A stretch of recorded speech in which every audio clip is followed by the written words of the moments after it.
What'd Yeah, you the guy say? from Fort Smith. I You don't said something remember. like, what's the deal with that or something. I That was don't pretty funny. remember. Well, you guys are, I know it's early, but you're off to a 5-1 start in the league. You're ranking all the polls. How does that feel? Well, I mean, it's a good feeling. I mean, anytime you can get a win in league, it's tough, and you go on the road and win series. That's those are hard to get. They're hard enough to get at home. So feel good about that. As far as rankings, it's all nice, but it's still early. But after coming off last season, and you guys kind of, maybe y'all didn't have low expectations, but I think a lot of people around the country weren't thinking that much about Arkansas baseball. Is it nice to get back in the national picture here in a relatively short period of time? Yeah, I mean, I think within the team, we thought we had a pretty good team.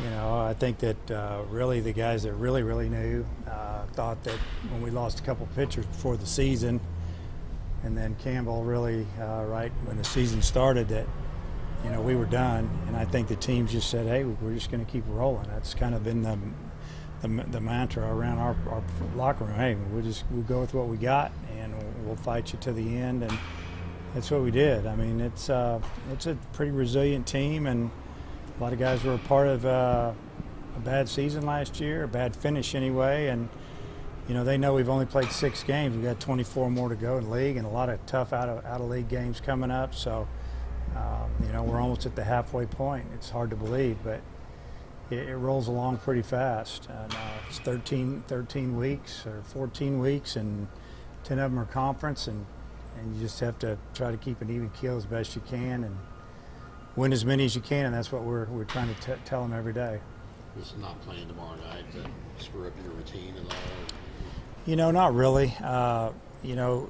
If we were home this weekend, it would be a little more disappointing, but now that we've got to just go back on the road again, it just gives us another day to work and heal up a little bit, and focus in on Alabama, who's obviously off to not the start that they wanted. But if you look at their numbers, they're almost exactly the same as ours: batting average, ERA, stolen bases, doubles. I mean, I could go on and on. They just don't have the wins in league, and I know how they feel. So I know that we're going to be going into a pretty hostile environment as far as the team in that other dugout. They're going to be hungry to get some wins, and we're going to have to play really well. There have been a handful of games this year where the home runs been your winning margin. I just wonder how much you think that's contributed to the success you've had. It's been contributed a lot, big time. I mean, it's been a weapon for us. We thought it would in fall ball, watching the guys swing and, knowing who we had coming back and what they did the year before. And, even have to throw a guy like Spanberger in there. And we knew Fletcher had potential to hit some home runs. And, it's definitely won us some games. I'd say it's probably won us, almost double-digit games when you think about it. I mean, we've had some games, we've got some hits, but we put people away with home runs and come back with home runs, and it's always there. And the other team knows that we have potential to hit a home run, but we try not to live and die with it. We don't talk to them about hitting home runs. It's just something that happens. And if you look at it, Bonfield really hasn't even been swinging the bat like we know he can. Power numbers aren't there. RBIs are just okay. And, we know he's going to break loose any day now. So, just as long as we can, keep 4 or 5 in that lineup each weekend, having good weekends, we got a shot. What's Hunter Wilson's status? MRI this afternoon, because that thing it's just about as sore as it ever was. And they're going to go in there and really look at it and see if they can find something else. And, so we'll know more about him, probably by 4, 5, 6 o'clock tonight. Along with the home runs, what do you think's been the difference in the start so far? Minus the home runs? Yeah. Well, I think number one, we throw a lot more strikes than we did last year. I mean, that's what jumps out to me. I mean, Blaine Knight's thrown 30, 40 innings. I don't know what he's thrown. He's walked maybe 2 or 3. And, all of our guys come in and they get after that strike zone pretty good, and they make the other team swing the bat. And, that's probably been the biggest thing to me, is that we haven't given up a lot of freebies. Still with Gates and Spanberger still mixing and matching. Yeah, Gates, we tried to get him some games this past week, and even a few at bats against Missouri didn't go real good. I need to see him swing the bat a little bit better than he has. I need to see him with a little bit more look of confidence on his face, and that's where I'm at right now with him. I mean, he's going to be there. It's just a matter of is it going to be this weekend or next week. I mean, it might be next week against Grand Canyon where he gets his at bats, but he's just swung the bat down there. We'll see him swing it again later. We're going to have some live hitting today. I'll have some pitchers that need to throw and do some evaluating there, and got a couple, 3 more days before we play. So, if he swings it good, he could get back in the lineup. With not playing tomorrow, does that change anything to maybe your Sunday start of this weekend? No, we've kind of stuck to the plan. I mean, if we need to use Josh Alberius on Friday or Saturday, we will to help us win a game, and then we'll go from there. If he's available without throwing on Friday or Saturday, there's a good chance he'll start. But just like we did this past weekend, we just want him to go 3 innings, maybe 4. And it just depends on how rough those innings are. And, if we got guys available, we'll go to the next best guy. But, Sunday's the end of the weekend, so we just try to get through the first couple of days and then figure it out. Jake Walters, he's been in Alabama's Friday start the first 2 series anyway. I saw where at LSU, I think he had 8 strikes and 8 walks through 125 pitches in 5 innings. Yeah. So he's got some control issues. And he walked 6 last weekend, or I don't know if they played LSU yet, but he's walking some people, but he's also grinding out some innings because he's a veteran. He knows how to get out of jams. He's still giving up a few runs, but it's not like teams are tearing him up. His numbers are pretty good. He's had a little bit of control issues, and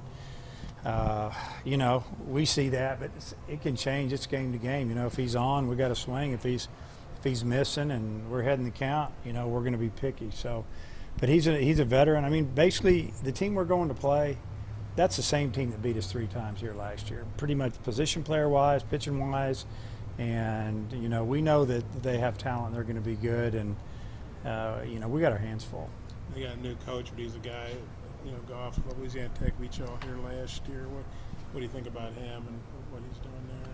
Well, he's a good coach. That's why he got the job. He did a great job at Louisiana Tech, and like you said, they came in here on midweek last year and threw a pretty good pitcher at us, beat us 3-2, and we're pretty excited about it when they left. I know that, and now he's inherited a good team, and it's just a matter of time before they really get it going. I just hope it's after we get out of there.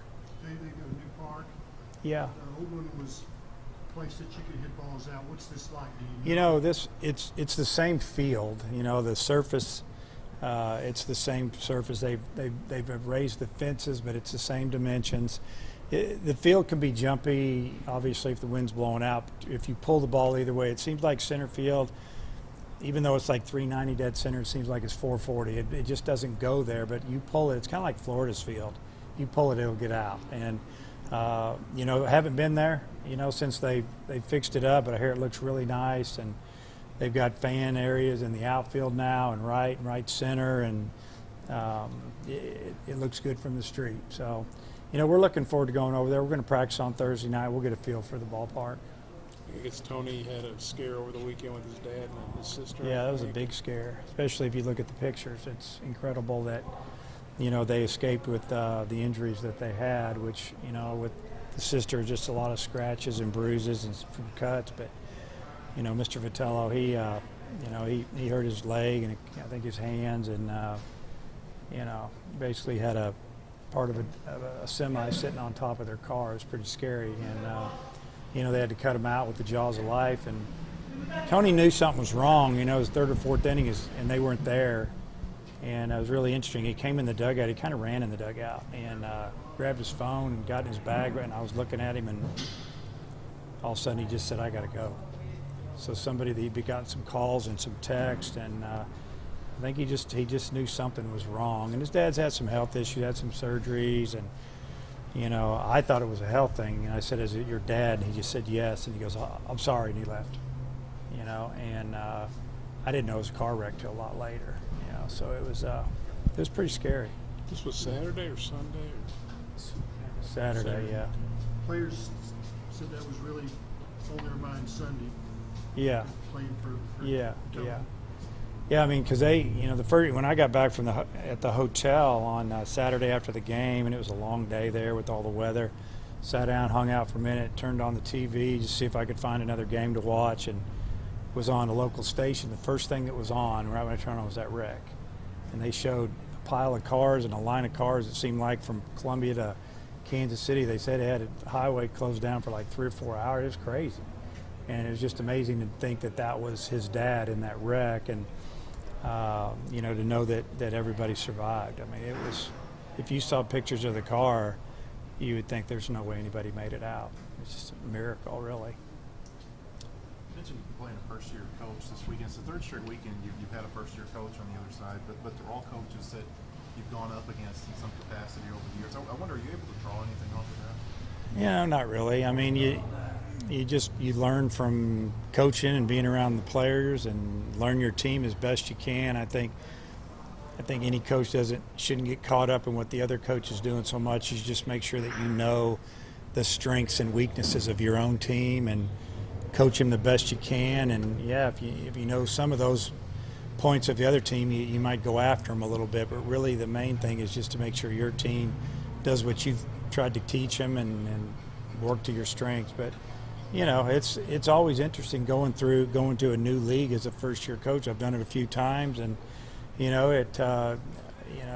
whether it's the Southland Conference or the Big 12 or now the SEC, it's still just baseball. It's talented teams and good players, coaches, and you just do the best you can. I think you said after the game the other day that's a game you guys probably lose last year when it started unraveling there. Really, even though they were rallying on us, we thought we were going to win the game, and we sensed we were going to win that game. And there were some things that didn't go our way. I mean, a couple of flare hits and a couple of calls that didn't go our way, and you're thinking, wow. And Chadwick was under control. He was not. He didn't seem antsy out there. I felt like he still had good stuff, and we got a bad break in the bottom of the 8th with 2 outs. Up 4. He throws a nasty slider to one of their top hitters. He swings and misses it, and I guess it hit the front of the plate or something and jumped all the way up to the backstop. Very rare to see that.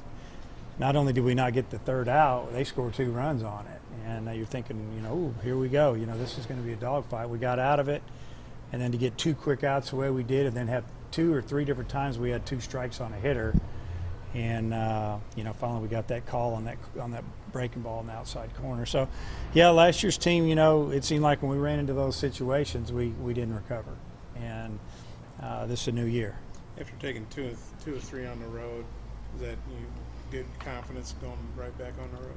Yeah, I mean, I don't think our guys have a problem playing on the road. I mean, that's one reason we took that road trip, was to try to get ready for, some of these road trips. And, you're not going to be comfortable all the time. It's different, but it's still baseball when you play out there, and you just play. So I don't think there's an issue with the team playing on the road. Doesn't mean we're going to win them all, but I don't think they have a problem going on the road. We love playing here, and we get to play here next Tuesday and Wednesday in the big series against LSU, but we got to get through this one first.